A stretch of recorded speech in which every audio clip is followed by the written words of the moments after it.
Merci à tous. Ça va être une table ronde intéressante et peut-être technique. Et je vous demanderai évidemment d'essayer de rendre cette question de l'évaluation la plus accessible possible. Juste pour poser un peu le débat. Quel système d'évaluation?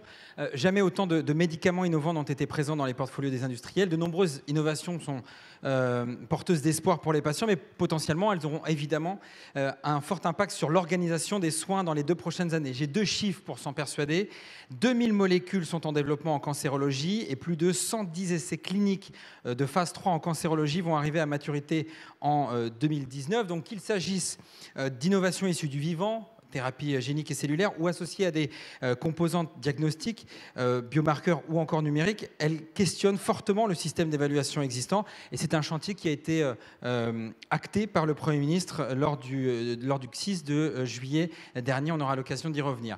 On va débattre ensemble. Je voudrais commencer par un premier tour de table et par des premières questions, notamment avec vous, Dominique Le Guludec. Vous êtes présidente du Collège de la Haute Autorité de Santé. Je voudrais qu'on parle ensemble de la réforme de l'évaluation du médicament, annoncée donc par la ministre de la Santé lors du CSIS de juillet. Certains considèrent qu'on manque un peu de visibilité. Est-ce que vous pouvez nous refaire un point d'étape? Où en est-on? Alors, un point d'étape, d'où en est-on? Je trouve un tout petit peu dommage qu'on ne commence pas un petit peu par qualifier les défis qu'on a, mais j'espère qu'on y reviendra. Point d'étape, c'est que le CSIS a eu lieu, qu'un certain nombre de méthodes et d'outils doivent être améliorés, doivent évoluer, et que maintenant nous allons mettre en place les groupes de travail pour pouvoir le faire. Mais là, on parle d'outils. Je dirais. Pour moi, un critère d'évaluation, c'est un outil. Je crois que les évolutions qui nous marquent actuellement et qui vont marquer l'évaluation sont beaucoup plus en amont que les outils, tout autant en tout cas en amont que pour les outils eux-mêmes. Donc on y reviendra, je vous le confirme. Un mot néanmoins de l'évaluation européenne commune entre les États membres. Quelle est votre position, quelle est votre approche sur cette réforme? Justement, ça fait partie des 3 grands changements sur l'évaluation. Pour moi, dans la méthode, il y a l'anticipation, il y a, je dirais, la réversibilité, ou le pari partagé, et puis il y a l'Europe, il y a l'évaluation partagée. Et nous sommes extrêmement impliqués dans EUNETA, c'est-à-dire dans l'évaluation européenne commune, qui actuellement est sous forme transitoire, c'est une Joint Action 3, mais qui a vocation à devenir pérenne dans très peu de temps. Et donc il nous faut trouver maintenant au niveau européen un consensus pour ces méthodes d'évaluation. Mais il faut voir que les systèmes de santé sont extrêmement différents d'un pays à l'autre, avec une solidarité nationale qui ne couvre pas du tout les mêmes choses. Une exigence de transparence, une exigence d'indépendance qui n'est pas la même non plus. Donc des difficultés à mettre tout ça en commun. En tout cas, nous sommes extrêmement impliqués dans ces évaluations communes. Nous sommes absolument convaincus que c'est un des chemins pour améliorer l'évaluation. On y revient dans un instant. Dominique Polton, je rappelle que vous êtes présidente de l'Institut des données de santé, vice-présidente du Conseil stratégique de l'innovation en santé. On en a déjà parlé un petit peu tout à l'heure. La France a des atouts réels parce qu'elle possède des grandes bases de données de santé. C'est unique en Europe. Elle est en train donc de structurer à travers le Health Data Hub dont on parlait. Comment voyez-vous le développement de l'accès aux données pour le suivi en vie réelle des patients?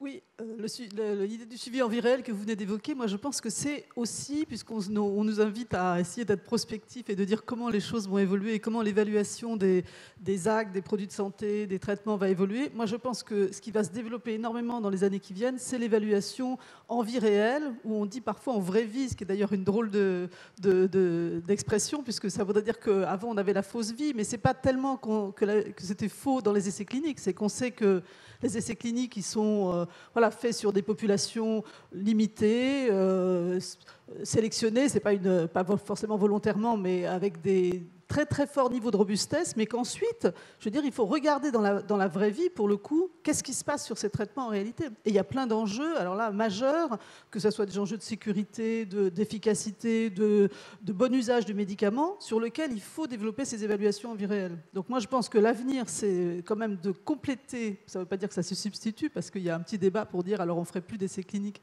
et on basculerait plutôt sur vérifier si ça marche ou pas, bien sûr non, mais je pense quand même que cette évaluation l'évaluation en vie réelle, elle va se développer tout simplement parce qu'on a de plus en plus de données pour le faire. Je ne sais pas qu'on ne voulait pas le faire avant. Depuis longtemps, on pense que c'est bien d'essayer de compléter les essais cliniques avec des vraies données sur des patients qui sont réellement soignés quand le médicament est arrivé sur le marché. Mais aujourd'hui, on a un potentiel de données, un potentiel, je dis, parce qu'encore faut-il que ça soit exploitable, mais un potentiel de données pour le faire qui est incomparable par rapport à ce qu'on avait avant. Donc je pense que oui, l'avenir, c'est aussi de développer ces évaluations en vie réelle. Et alors, dans la préparation de cette table ronde, vous me disiez que 40% des demandes des données sont issues des industriels. Comment voyez-vous justement la place des industriels dans le futur système ? Alors, je parlais de 40% sur des données particulières. Alors, vous avez raison de dire que la France, elle a des atouts et elle a aussi des faiblesses. Donc, parmi les atouts qu'elle a, on peut quand même se satisfaire d'un certain nombre de choses qu'on a faites, parce que je crois qu'on a été assez visionnaire il y a 15 ans quand on a créé ce qu'on appelle aujourd'hui le Système national de données de santé, qui sont principalement, en fait, ce qu'on appelle aussi les données de la Sécu, de manière plus familière, et qui sont les données qui servent à l'assurance maladie à rembourser, soit à payer des factures hospitalières, soit à rembourser des soins en ville. Et ça, finalement, il y a de ça effectivement une quinzaine d'années, la décision a été prise d'en constituer un entrepôt national qui, du coup, aujourd'hui, quand même, a 67 millions de patients, la totalité de la population française, 10 ans d'historique. Alors, je vais venir tout de suite aux limites, mais 10 ans d'historique qui permettent de décrire des parcours de soins. Globalement, c'est ça qui est l'information dont l'assurance maladie se sert pour rembourser. Mais ça, déjà, c'est absolument énorme. On y a ajouté les données des causes de décès, plus récemment. Et ce système national de données de santé, effectivement, il y a une loi en 2016, début 2016, qui a un peu unifié la gouvernance de ces bases-là, qui a quelque part quand même clarifié la doctrine d'accès en disant qu'elles étaient ouvertes, que c'était des données collectées par l'administration sur la santé et qu'elles serviraient à tous, sauf pour quelques usages dont on considère qu'ils ne sont pas d'intérêt général. Et donc, elles ont été ouvertes avec, quelque part, je pense, en tout cas, je ne voudrais pas faire un plaidoyer pro domo, mais en tout cas, un processus assez lisible et assez clair pour tous les acteurs. Et de fait, depuis 1 an que ce nouveau système fonctionne, on a eu, sur l'ensemble des demandes, grosso modo, on a à peu près un peu moins de 160 demandes sur ces bases-là, qui sont donc des bases administratives. 40%, effectivement, plus de 40% aujourd'hui, sont des demandes faites par des industriels ou des bureaux d'études qui travaillent pour les industriels. Donc, je pense que pour les industriels de la santé en général et du médicament, c'est une vraie ouverture. Mais d'un autre côté, et on va y venir sans doute, elles sont très limitées, ces bases, en même temps. Elles sont très puissantes et elles sont aussi très limitées. Vous n'avez pas les données environnementales des patients. On ne sait pas si... Oui. Non seulement on n'a pas de données environnementales, mais on n'a pas de données cliniques, on n'a pas de données biologiques, on n'a pas de données de radiologie, on n'a pas de données d'antécédents, on n'a pas de données d'environnement. Donc, c'est des données pur remboursement, c'est tout. Ça pourrait évoluer ? Oui, c'est tout l'enjeu. C'est pas tellement que... je vous ai entendu dire tout à l'heure qu'on allait constituer une méga base, la plus énorme, etc. Je crois qu'il faut faire très attention, d'abord, de ne jamais être trop survendeur sur des grands projets comme ça, qui ont quand même beaucoup d'étapes. Mettre en avant, c'est tout. Oui. C'est très gentil à vous.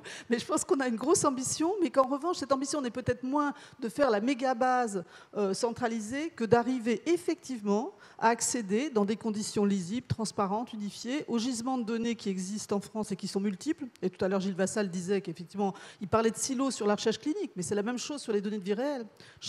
Aujourd'hui, chaque CHU construit son entrepôt de données, avec généralement des systèmes assez différents les uns des autres, des communications qui ne sont pas évidentes entre les entrepôts si d'aventure on voulait pouler des données pour avoir plus de puissance. Donc c'est tout ça qu'il faut travailler, peut-être plus que de faire une espèce d'énorme base qui aspirerait tout et qui serait centralisée. Je vais entendre l'industriel. Philippe Lamoureux, vous aurez remarqué que dans le programme, il y avait Philippe Cheng, qui entre-temps est devenu le patron du LEM, et c'est donc vous, directeur général du LEM, qui prenez la parole. Selon vous, il y avait vraiment une nécessité de changer le système d'évaluation ? Oui, il y a une nécessité de changer le système d'évaluation. Pour faire un peu le lien avec ce qu'on a vu en première partie de matinée, on voit bien 2 choses qui semblent assez claires. La première, c'est que les produits qui arrivent aujourd'hui vont poser des problématiques nouvelles, thérapie génique, thérapie cellulaire, solutions multitechnologiques, et on peut se demander si notre système d'évaluation qui a été bâti effectivement il y a de ça une vingtaine, trentaine d'années est adapté à ces innovations. Probablement pas. Le deuxième point, Dominique l'a très bien rappelé, la gestion des données va devenir un point central. On a aujourd'hui des patients qui souhaiteront avoir accès au traitement le plus tôt possible et avec un suivi en vie réelle que permettent ces bases de données. Donc le système traditionnel d'évaluation que nous connaissons avec cette succession de haies où il faut à chaque fois franchir une haie pour accéder finalement aux patients, c'est un système qui va peut-être être remis en cause. Et puis je rajouterai 2 points parce qu'ils ont été peu évoqués ce matin. Il faut aussi se poser la question de savoir si notre système d'évaluation est adapté à certains enjeux de santé publique. Et donc là, je vais tendre une perche à Jérôme, mais si aujourd'hui, vous voulez développer des nouveaux traitements antibiotiques, le système d'évaluation actuel est quand même une fantastique machine à broyer l'innovation. Donc c'est très très compliqué. Le poids de l'intérêt de santé publique dans l'évaluation, c'est quelque chose qui doit, je crois, nous préoccuper collectivement. Et mon dernier point, et là je me tourne vers Dominique parce qu'on en parle de temps en temps, c'est que le défi qui va être posé aux autorités de santé également, c'est le défi de l'expertise. Pourquoi ? Parce qu'on a des produits qui vont devenir des produits de plus en plus spécialisés. On a parlé de médecine personnalisée, on a parlé de médecine de niche. Et effectivement, l'expertise généraliste ou méthodologiste, va être un petit peu challengée par ces innovations, avec, et je m'arrêterai là, la question qui pour moi est extrêmement importante, qui est l'expertise patient.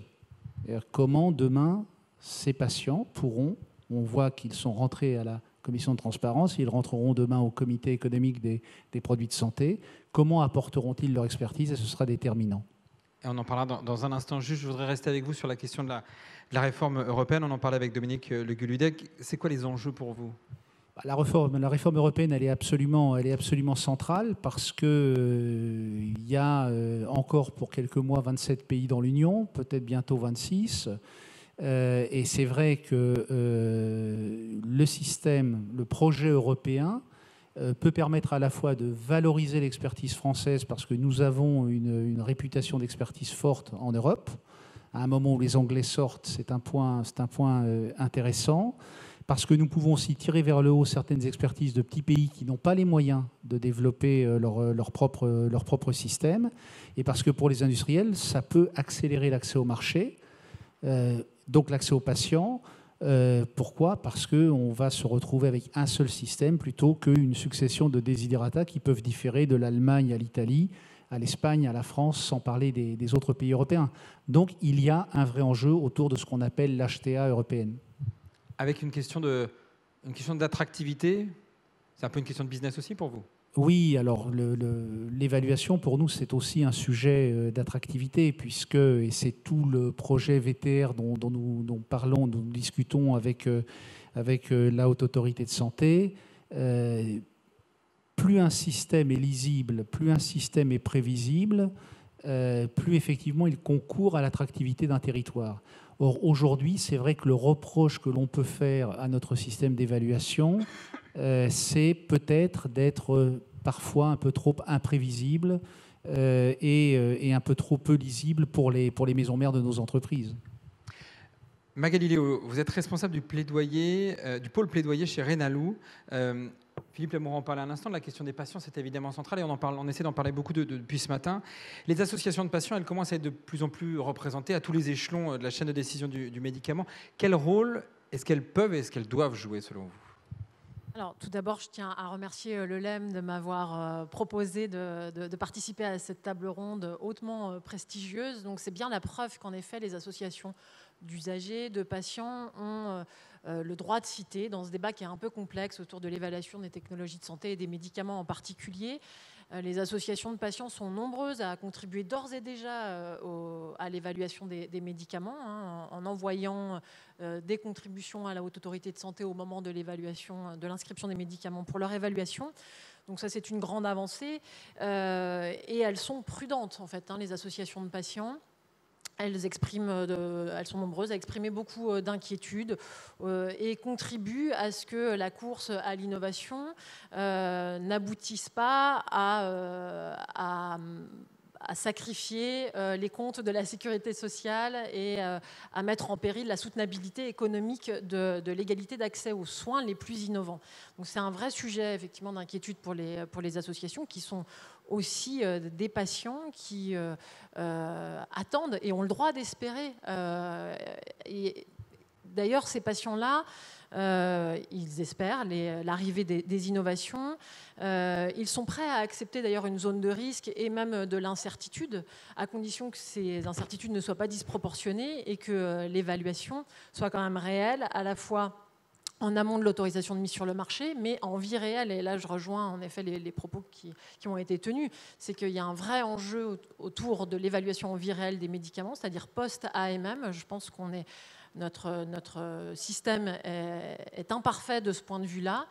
Et je dirais que dans ce contexte-là, les associations de patients, elles ont un rôle important à jouer parce que justement, elles sont dépositaires d'une expertise patient très forte. Elles sont aujourd'hui, pour certaines d'entre elles, outillées pour faire remonter cette expertise patient. On parle beaucoup des PROMS, des PRUMS, donc je crois que les associations de patients ont un rôle évident à jouer pour se structurer, à faire remonter cette expertise, à la faire valoir, à la faire reconnaître.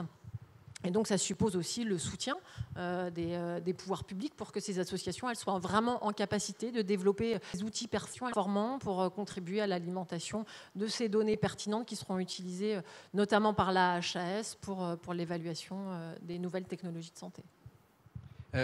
La représentation des patients, selon vous, quel est l'enjeu en termes d'accès à l'innovation ? Vous dites que les patients sont finalement aussi d'accord pour prendre des risques pour Oui, alors je pense qu'il faut quand même rappeler qu'en France, on est plutôt bons élèves par rapport à l'accès précoce à des technologies et des médicaments innovants. On a un système qui n'existe pas dans beaucoup de pays. En tout cas, il y a très peu de systèmes analogues au système des autorisations temporaires d'utilisation. Donc je pense qu'il faut le rappeler, ce système il existe. Encore une fois, il a des effets pervers parce qu'on ne doute pas parfois du travers de ce dispositif qui fait peser un vrai risque sur la négociation du prix du médicament. Mais ce système a le mérite d'exister. Il permet effectivement à de nombreux patients d'avoir accès de manière précoce à des médicaments innovants. Pour le reste, c'est vrai que les médicaments, le processus d'évaluation est long. Il est peut-être plus long indépendamment de ce dispositif des ATU qu'ailleurs, mais il faut rappeler que si le processus aussi, si l'arrivée des médicaments sur le marché est si long, c'est aussi parce qu'il est compliqué de négocier un prix et de convenir d'un prix. Et donc les négociations, elles sont ralenties. Enfin, l'arrivée des médicaments sur le marché est retardée, notamment à cause de la difficulté de négocier, de convenir de prix soutenables par la collectivité tout entière. On y reviendra, bien évidemment. On va terminer ce tour de table avec vous, Jérôme Salomon. Vous êtes directeur général de la Direction générale de la santé. On parlait beaucoup de la révolution technologique depuis ce matin. Comment est-ce que, selon vous, ça s'inscrit dans la stratégie de santé du ministère ? Alors, comme Philippe Lamoureux m'a tendu la perche, mon premier objectif, c'est de défendre la santé publique.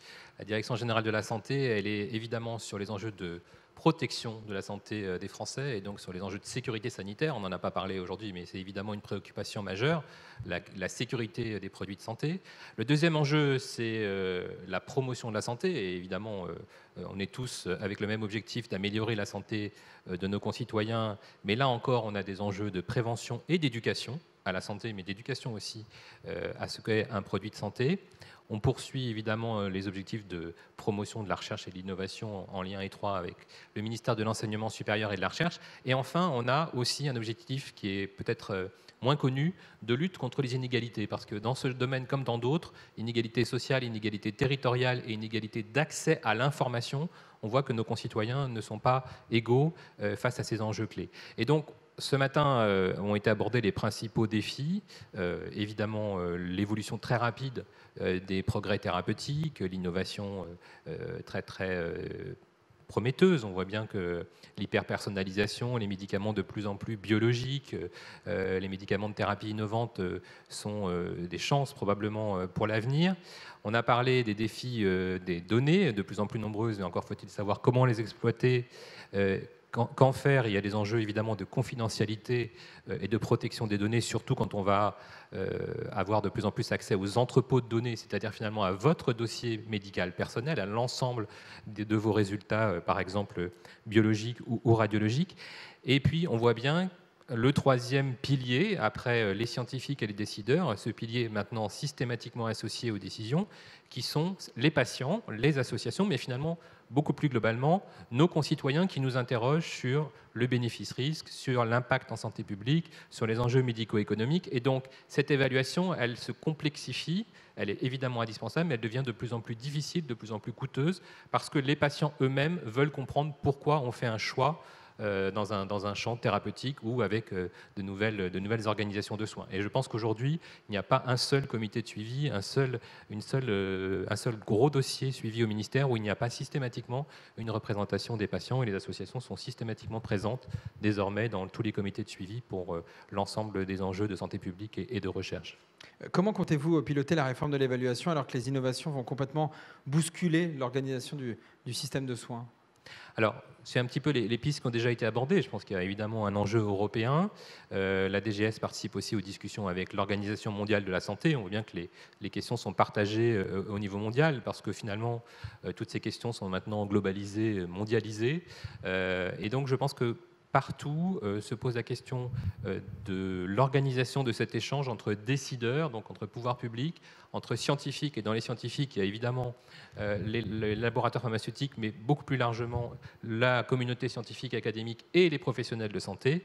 Et enfin, le troisième pôle qui est la demande des patients, les inquiétudes des patients, la volonté des patients d'être associés à cette évaluation, parce que ce qu'on disait sur la vie réelle, entre guillemets, ou la vraie vie, je suis d'accord que ce n'est pas vrai, en fait, on se rend bien compte que les comportements humains sont fondamentaux, qu'on vise une cible quand on produit une nouvelle molécule, et qu'en fait cette cible n'est pas toujours atteinte, et que parfois il y a un changement de cible, il y a des changements d'organisation, des prescriptions hors AMM, on en parle régulièrement, mais c'est la réalité. Et donc ce médicament qui avait été conçu pour un usage, finalement cet usage est modifié au fil du temps, parce que les professionnels de santé y trouvent des intérêts, ou parce que les patients eux-mêmes y voient un intérêt. Et donc, on a besoin de suivre cette évolution dans un contexte économique qu'on connaît et qui est maintenant évidemment marqué par des restrictions budgétaires. Donc, les patients eux-mêmes s'intéressent évidemment à la balance bénéfice-risque, collective et individuelle, évidemment aux enjeux de santé publique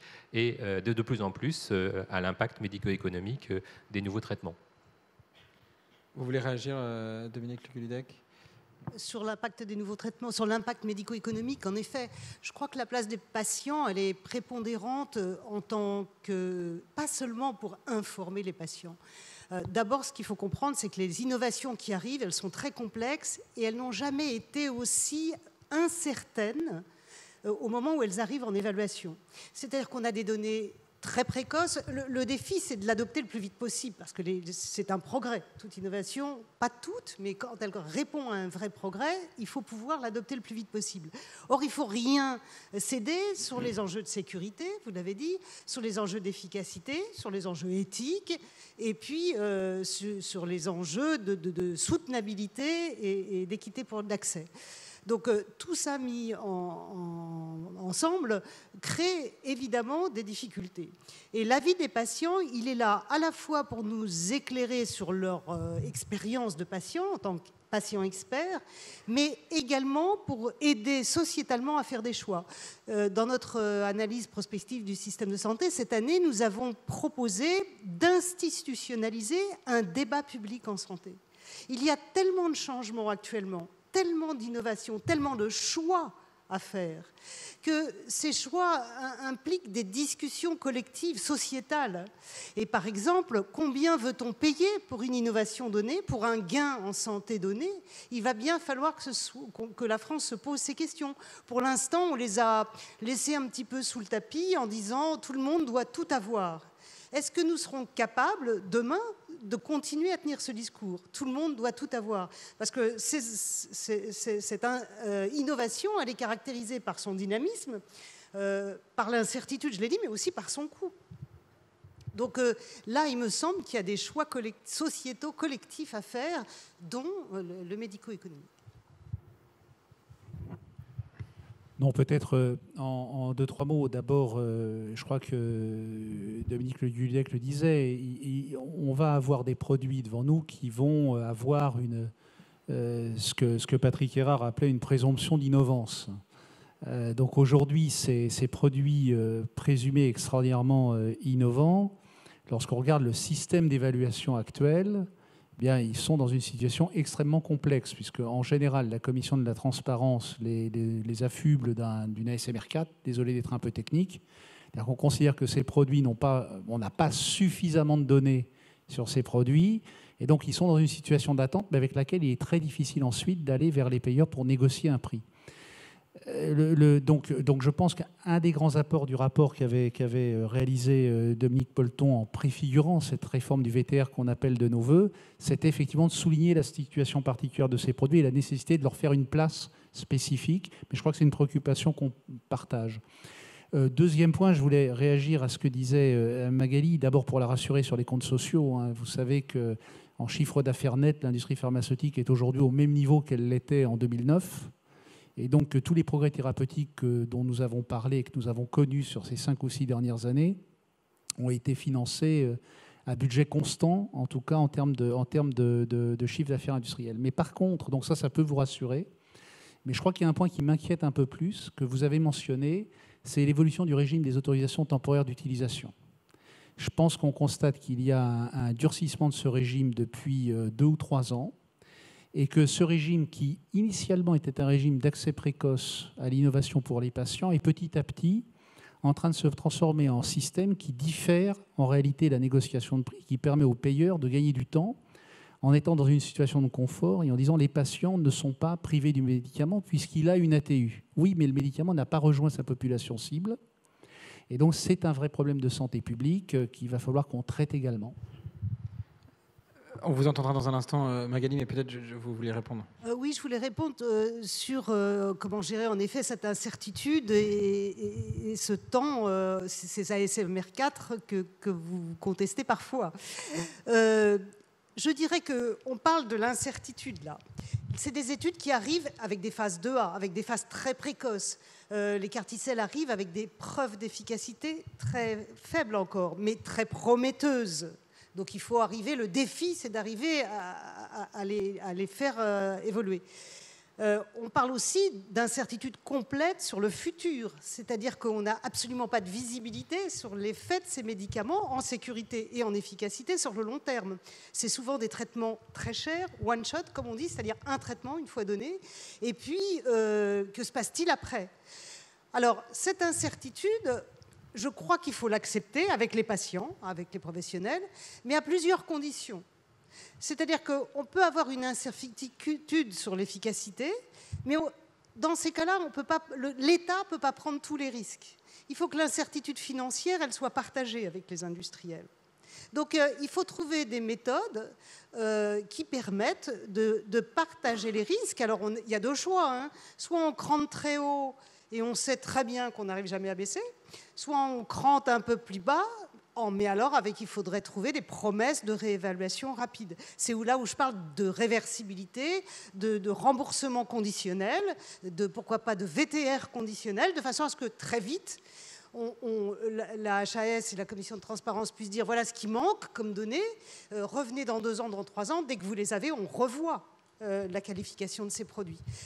Et puis, ce risque, il faut qu'il soit partagé aussi avec les patients, globalement, sociétalement, sur l'enveloppe, et puis sur les risques inhérents. C'est là où ils ont toute leur importance. Magali, vous vouliez réagir aussi ? Oui, enfin... peut-être pour mentionner ce qu'écrit l'Agence européenne du médicament en juin 2016. Donc je me permets de citer. Hein. Nous reconnaissons que innovant ne veut rien dire de plus que nouveau. Ce terme est neutre par rapport au fait que le produit innovant est plus ou moins efficace et ou sûr que les options de traitement déjà existantes. Donc je pense que on pourrait débattre très longtemps sur l'aspect innovant ou pas d'un médicament, innovant plutôt que nouveau ou l'inverse. Je pense que c'est une vraie difficulté que notre système a aujourd'hui pour évaluer effectivement ce qui est innovant et ce qui effectivement permet de gagner en termes de qualité de vie du patient, parce que je pense que c'est un indicateur tout à fait essentiel.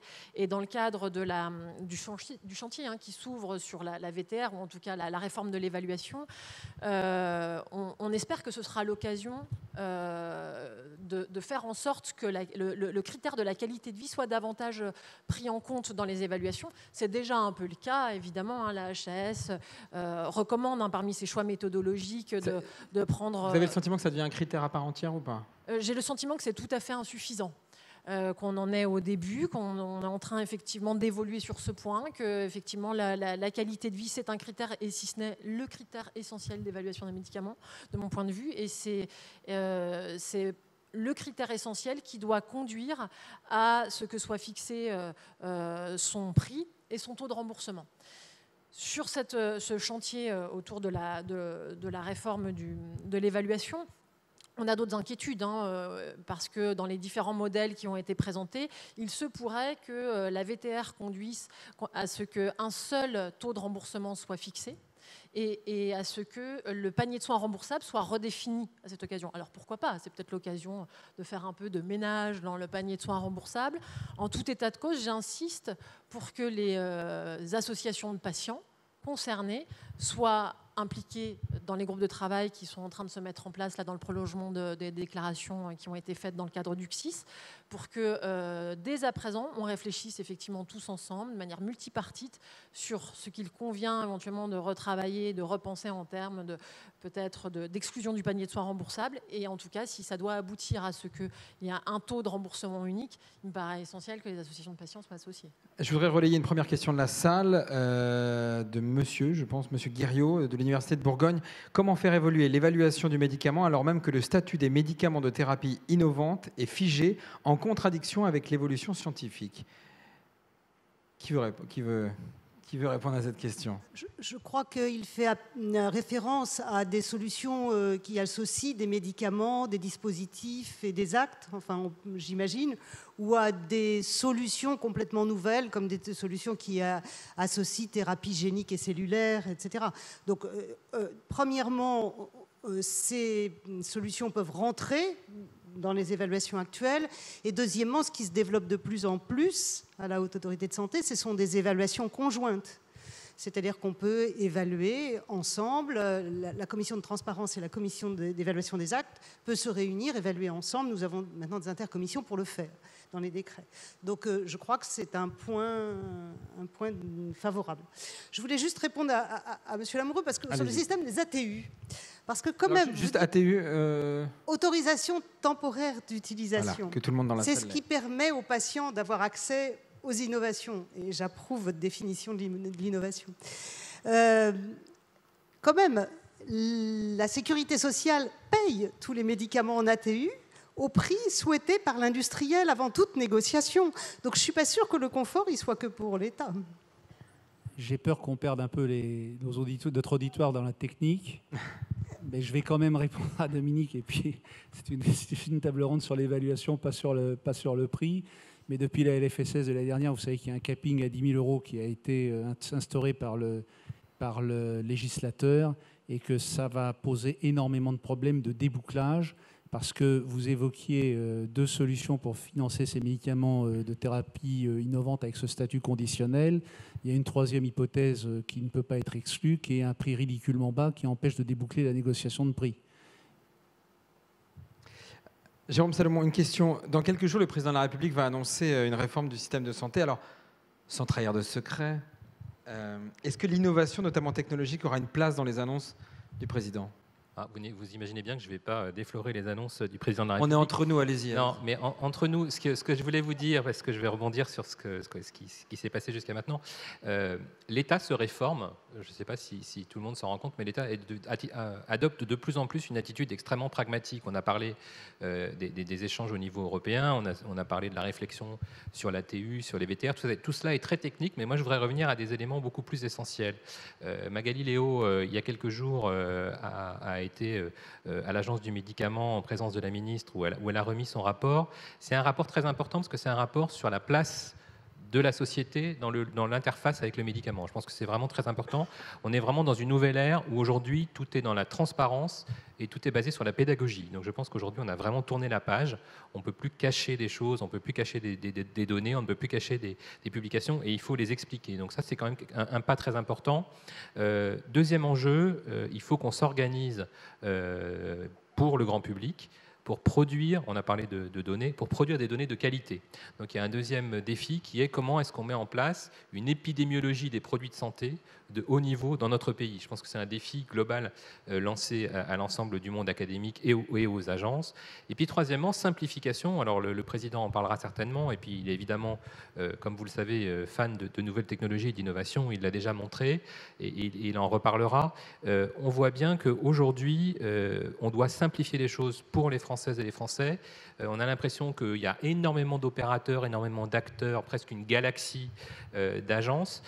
Ces opérateurs, ces agences nationales que vous connaissez, l'Agence du médicament, l'Agence de la biomédecine, l'Établissement français du sang, l'Institut du cancer, à part la Haute Autorité de Santé, puisqu'elle est indépendante, sont finalement sur le même champ des produits et des pratiques. Et ben, toutes ces agences travaillent en permanence ensemble. On les réunit tous les 15 jours au sein d'un comité d'animation. Et donc, finalement, il n'y a pas d'incohérence dans le paysage français. Au contraire, il y a un objectif d'efficacité, de pragmatisme et d'évolution. Donc, on est vraiment dans un schéma très évolutif. Si on prend 10 ans en arrière, on a complètement, profondément changé le paysage des institutions dans le champ du médicament. Vous voulez réagir par rapport à... Oui, je vous remercie, Monsieur Salomon, d'avoir mentionné le rapport. En effet, je n'avais pas prévu d'en parler, mais je pense que c'est un rapport qui, peut-être pour faire le lien avec le thème de la table ronde d'aujourd'hui, parle beaucoup de transparence, en effet. Et la transparence, c'est un enjeu qui est lié à l'évaluation et à la participation de toutes les parties prenantes. Je pense qu'il y a un vrai sujet autour de la transparence. Aujourd'hui, on voit bien que les rapports d'évaluation clinique, les synthèses d'évaluation qui sont faits même au niveau de l'Union européenne ne sont aujourd'hui pas accessibles pour des raisons qui ont été évoquées d'ailleurs plus tôt dans la matinée à propos du secret qui entoure ces publications. Je crois qu'il faut quitter cet ancien monde et trouver peut-être même des solutions tirées des technologies de traitement des données qui permettent peut-être de réfléchir à la façon dont on peut respecter le secret autour de ces publications. Mais je crois vraiment que notre système gagnerait et se grandirait en favorisant la transparence et l'accès pour tous à des données pertinentes qui sont utiles d'ailleurs à la fois pour le pilotage du système de santé, mais aussi qui sont éclairantes pour les usagers et les citoyens dans leur ensemble. Et rappelons que la transparence était aussi ce que réclamait ce matin une autre représentante des patients, enfin en tout cas une patiente, Marine Bernérias, qui était sur ce plateau. J'ai beaucoup de questions, Dominique Le Guludec, sur des gens dans la salle. Alors, on va faire assez simple. Un point de vue de calendrier. Quelqu'un nous demande comment la HS compte mener cette réforme de l'évaluation. Quid du calendrier? Est-ce que vous avez quelques éléments à nous donner? Alors déjà, cette réforme, elle est pilotée par le ministère, par les directions du ministère, en association avec les industriels, avec les patients, etc. Donc il y a des groupes de travail qui sont planifiés, là, qui vont travailler. Théoriquement, nous devrions avoir rendu des conclusions pour avril, enfin pour le printemps prochain, et de façon à ce qu'ensuite des décisions puissent être prises par la ministre. Il faut savoir aussi que tout ce que nous faisons est dans des textes. Donc ensuite, il faut passer à des aspects législatifs, juridiques, etc., de façon à mettre ça dans les textes. Autre question, au-delà du médicament, ne faut-il pas repenser l'évaluation en incluant le parcours de santé, les autres actes comme les radios, les scanners, les dépistages et services de santé? Alors, là, il ne faut pas mélanger ce qui est recommandation sur des parcours et sur l'utilisation des médicaments et puis l'évaluation intrinsèque d'une technologie, d'un médicament ou qui peuvent encore une fois être associés. Ça rapproche la question de tout à l'heure où il y a de plus en plus souvent des associations. C'est-à-dire qu'un médicament va venir avec un test de prédiction d'efficacité, parce qu'on n'a pas parlé encore de cette difficulté-là, mais les médicaments innovants qui arrivent, souvent ils sont très efficaces pour un petit groupe de patients et pas pour les autres. Or, l'évaluation que nous faisons aujourd'hui, elle est globale, puisque bon, le prix il va être unique. Et donc, comment là aussi rendre compatibles les méthodes d'évaluation avec des réponses ciblées de population. Donc, il y aura ce test, il y aura souvent un acte associé également. Donc, voilà, c'est vrai que là, ça nécessite une évolution de nos pratiques que nous sommes déjà en train de faire, nous sommes en train de réfléchir et qui vont se faire. Il y a beaucoup d'intelligence collective dans notre pays. Et donc, voilà, elle est largement en route. Allez-y, Dominique Polton. Je crois qu'effectivement, dans l'évaluation, il y a peut-être l'évaluation assez ciblée et assez circonscrite d'un produit, d'une technique ou même d'une combinaison de produits, de techniques. Mais il y a un enjeu d'évaluation, moi, mais qui me semble assez global et auquel, alors là, pour le coup, les données de santé sont un puissant levier de changement. C'est vraiment l'évaluation de la façon dont le système fonctionne, de sa performance, de la qualité des soins, de l'équité d'accès, de ça. Et ça, je pense effectivement avec des enjeux de transparence massifs qui sont beaucoup lié finalement à la diffusion de ces données, au fait que, et puis à cette mutation majeure qui est effectivement le rôle des usagers et des patients aujourd'hui dans le système de soins. Mais je pense que la transparence sur pas seulement l'évaluation technique, encore une fois, d'un produit, mais vraiment le fait de partager. Et par exemple, quand on regarde les organisations de santé qui ont une réputation d'excellence au plan international, on a beaucoup... On pense par exemple aux États-Unis, à la Mayo Clinic, à Kaiser, on les connaît tous, à Intermountain, etc. C'est des organisations qui sont considérées comme remarquables au plan de la qualité des soins, y compris d'ailleurs au plan médico-économique, c'est-à-dire l'efficience de leur système. Mais elles disent tous, et il y avait eu aussi cette évolution de l'organisation qui s'occupait des vétérans aux États-Unis, qui était une organisation considérée comme catastrophique pendant un temps et qui est devenue une organisation très performante. Et ce qu'ils disent tous, aujourd'hui on regarde aussi Israël par exemple, vers les yeux, tout le monde se tourne vers leur innovation.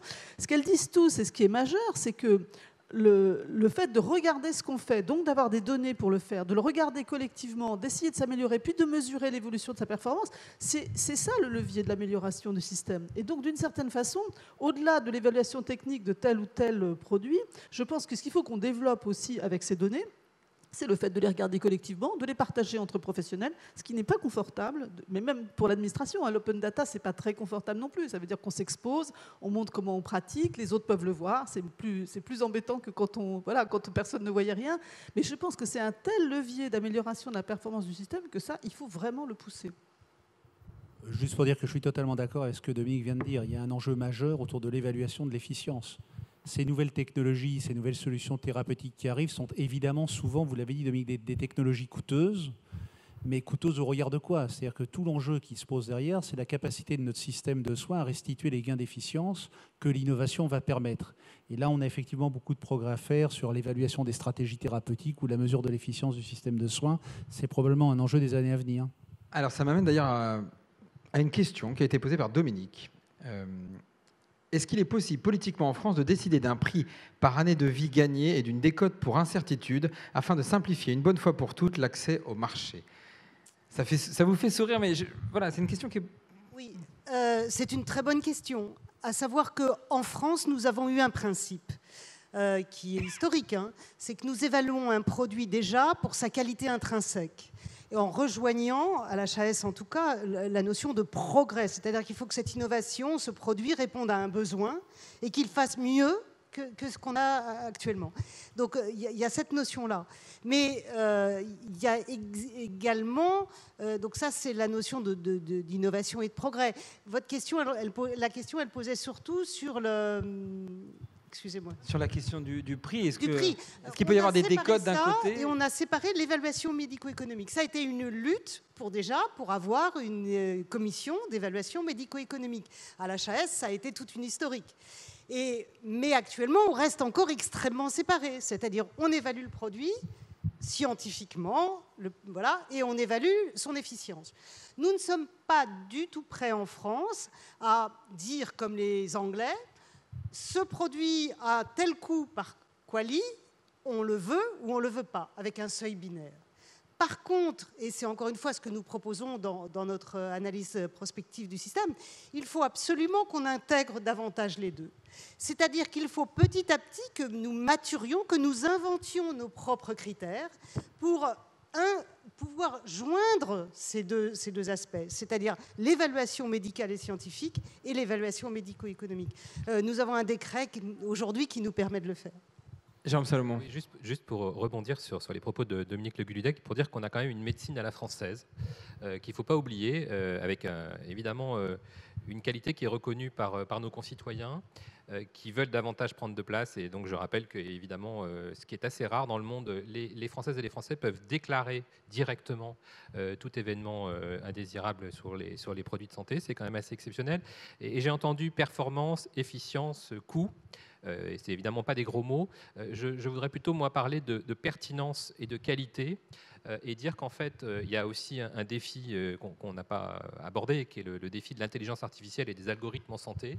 Peut-être qu'un jour, tout sera décidé par la machine. En tout cas, ça commence déjà. Et il reste en France une qualité de la relation entre le médecin et le patient qui fait qu'on tient compte de la globalité du patient, alors qu'on pourrait décider qu'après 80 ans, ce médicament n'est pas accessible, ou que dans telle structure, ce médicament n'est pas accessible.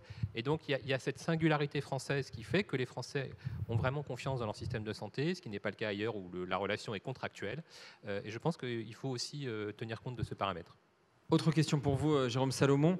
Quel changement réglementaire, évidemment législatif, cette réforme va-t-elle impliquer ?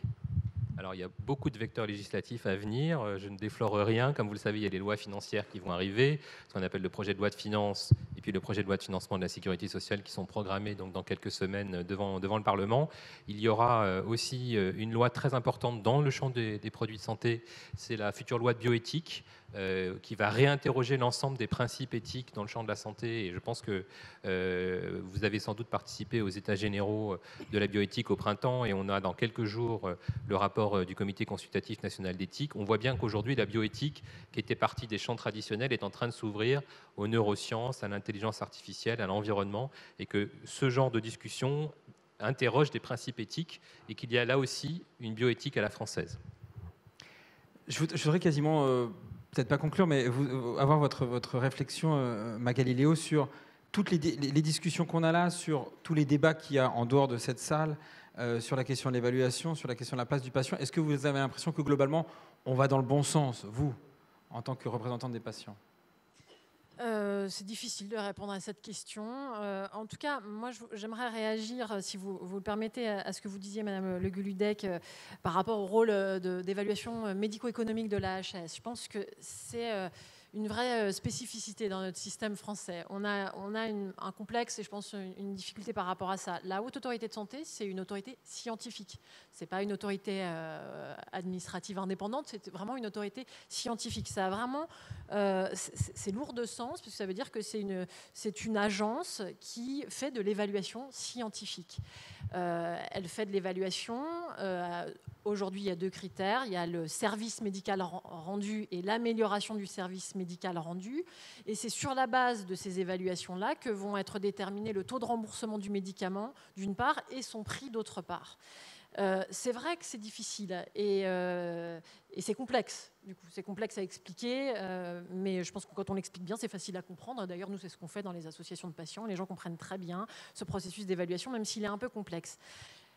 Là où ça commence vraiment à devenir difficile à appréhender, c'est qu'en réalité, cette autorité scientifique, lorsqu'elle rend une évaluation, ça peut avoir des conséquences mécaniques sur l'accès aux médicaments. Je pense notamment, et pardon d'être un peu technique, mais sur la liste en sus. Ce sont ces médicaments qui sont innovants, coûteux, et qui le sont à tel point qu'ils ne peuvent pas rentrer dans les forfaits hospitaliers. Donc ils sont financés à part sur ce qu'on appelle une liste en sus. Et je pense à son corps défendant, l'évaluation de la HAS, qui conduit à ce que des médicaments puissent être radiés de cette liste en sus. Et donc à priver du jour au lendemain, sans autre forme de procès, les patients de médicaments, parce que la Haute Autorité de Santé a rendu une évaluation. Il manque un espace de concertation sur la sortie et la radiation des médicaments en liste en sus. Je suis désolée, c'est un petit peu technique, mais c'est important pour les patients qui sont aujourd'hui privés de leurs médicaments du fait de cette radiation. Alors, excusez-moi, il va falloir qu'on clôture. Peut-être, est-ce que vous voulez répondre rapidement Très rapidement, je dirais juste que ce que vous soulevez, en fait, c'est le problème de la réversibilité d'une décision. C'est-à-dire que, après tout, un médicament, il était innovant, d'abord sur un pari. Ce pari, on a pu se tromper, ou la suite peut nous donner tort. Donc, il faut pouvoir revenir sur cette décision. Ce n'est pas le cas aujourd'hui encore. Et deuxièmement, que quand des innovations arrivent, certains... Comme on ne peut pas tout payer, il faut bien que ces listes soient dynamiques. C'est-à-dire, s'il y a des entrées, il faut bien qu'il y ait des sorties. Et là aussi, ça nécessite des explications. C'est-à-dire qu'il faut savoir que quand on sort, quand l'ASMR est rendu, d'abord, ce n'est pas nous qui sortons la liste en sus, c'est les directions du ministère. Et deuxièmement, c'est en général qu'on a une alternative qui est meilleure, puisqu'il y a un produit qui est arrivé et qui est meilleur. Voilà, donc en général, ce n'est pas au détriment du patient, mais encore faut-il que ce soit expliqué et clair. Je pense que, sans vouloir être trop technique, la question de fond, c'est aussi de savoir si le critère d'ASMR est un bon critère d'inscription ou de radiation sur la liste en sus. On a sans doute tendance à vouloir utiliser un outil pour une destination à laquelle il n'était pas faite. Eh bien, écoutez, merci beaucoup. Merci pour cette table ronde passionnante. J'espère qu'elle aura été pas trop technique, mais en tout cas, merci beaucoup.